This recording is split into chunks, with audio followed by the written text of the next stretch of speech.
현실은 얌얌 집에 와서 얌얌 엄마야 집이 완전 쓰레기장이야. 여러분 구독 컵라면 많이 용기에 과자도 쓰레기에 눌러주세요. 이 65명 취향이 또 차 드실 줄만 알지 오늘의 술 먹방은 몰라.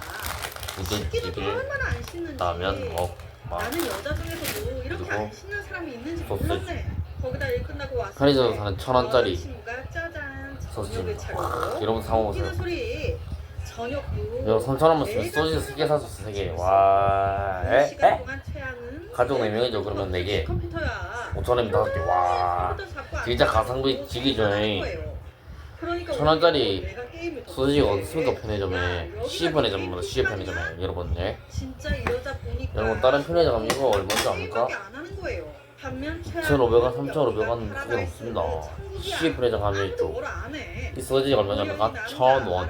1,000원. 집에 1,000원. 들어오더니 집 집 1,000원만 내면 밥까지 다 차려가지고 소세지랑 갖다 받쳐주고 라면이랑 핸드폰 진짜 먹고 싶다. 이것도 일부러 취향이 끈 거였습니다.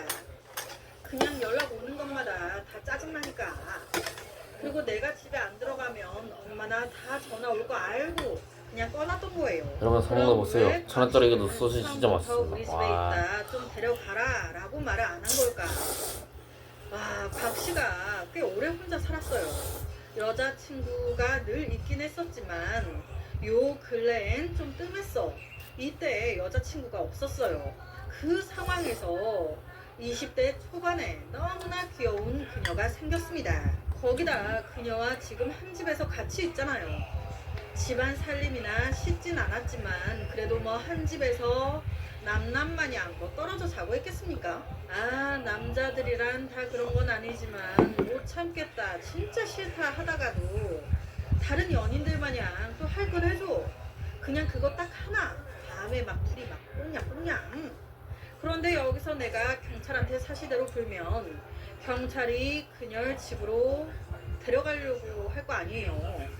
그럼 나 최양과 함께 더 못 살게 되겠지? 이래저래 최양이 좀 마음에 안 들긴 했지만 나름 종종 해주는 애정 표현들로 커버를 하고 있었는데 내심 이게 좀 아쉬웠던 거예요.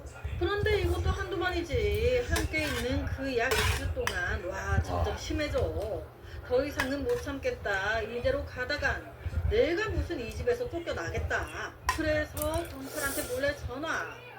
저 최양 여기에 있는데요. 집에 안 돌아가려고 해요. 좀 데려가 주실래요? 14일간 보이지 않았던 최양은 나름 철저했습니다.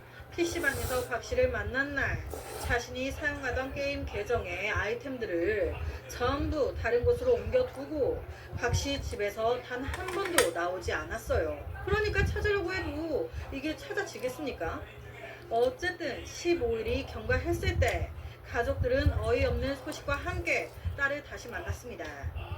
뭐 후회담은 머리카락을 다 밀어버릴 정도로 부모님의 분노를 감당해야 했다고 전해지는데 정확하게 잘 모르겠네요.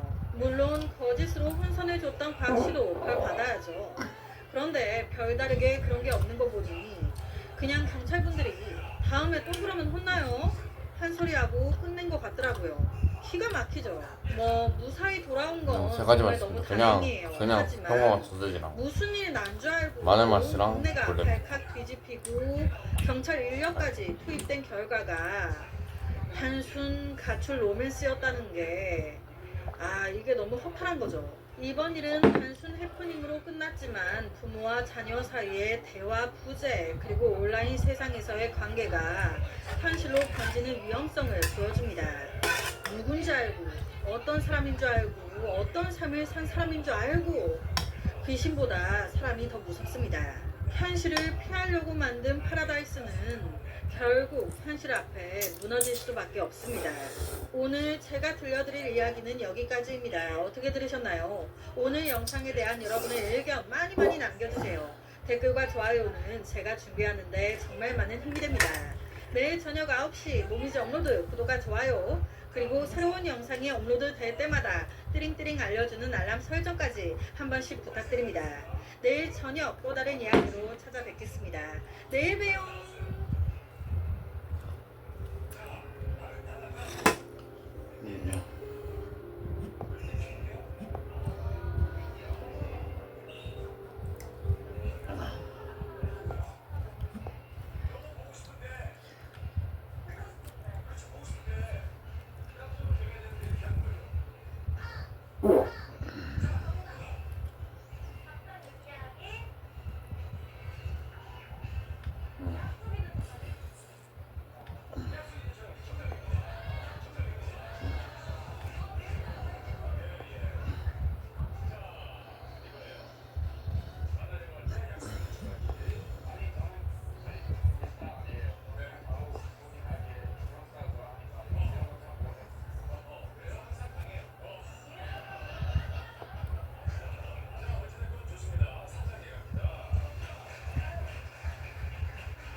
안녕하세요. 토요미스테리 디바제식합니다.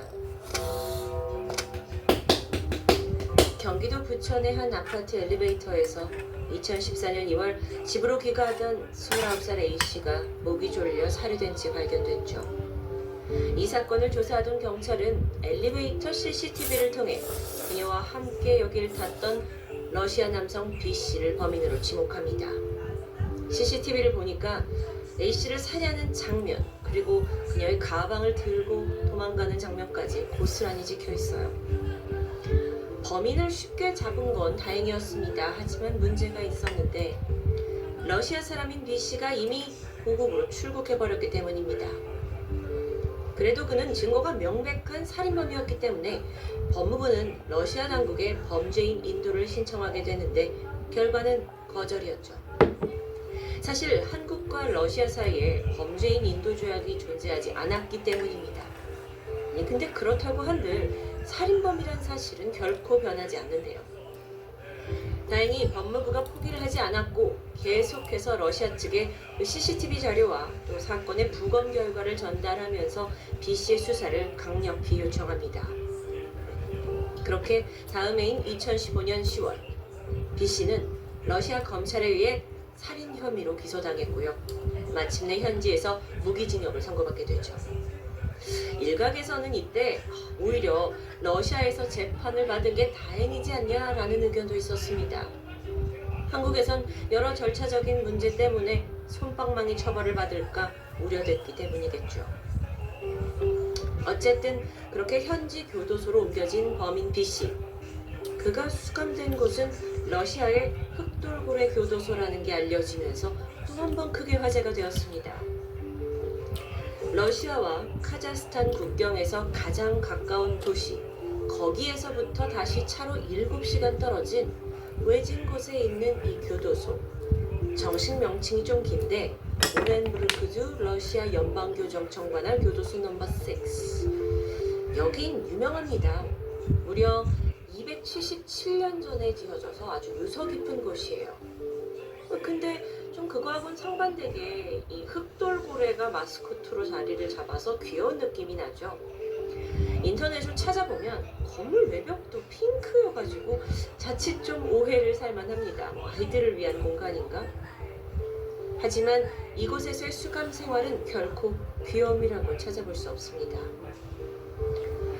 이 교도소의 특징은 간단하면서도 무시무시합니다. 절대 석방 불가. 그러니까 애초에 석방이 될 가능성이 0.1%라도 있었다면 이곳에 오지 않았겠죠. 그렇다 보니 여긴 러시아 흉악범들의 종착역 또는 살아있는 인간지옥이라고 불리기도 합니다. 과연 안에서는 어떤 생활을 하게 될까요? 우선 재소자들은 하루에 단 1시간을 제외한 23시간 모두 감방에 갇혀 있어야 합니다.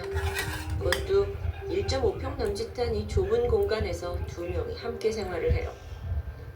더 고약한 지침이 있는데 잠을 잘 때 빼고는 절대 침대에 눕는 것은 허용되지 않습니다. 그 23시간을 갇혀 있게 되겠지만 8시간을 뺀 나머지는 다 계속 뭔가 서 있어야 한다는 거죠. 상당한 고문일 것 같은데요. 게다가 음식을 좀 살펴볼까요?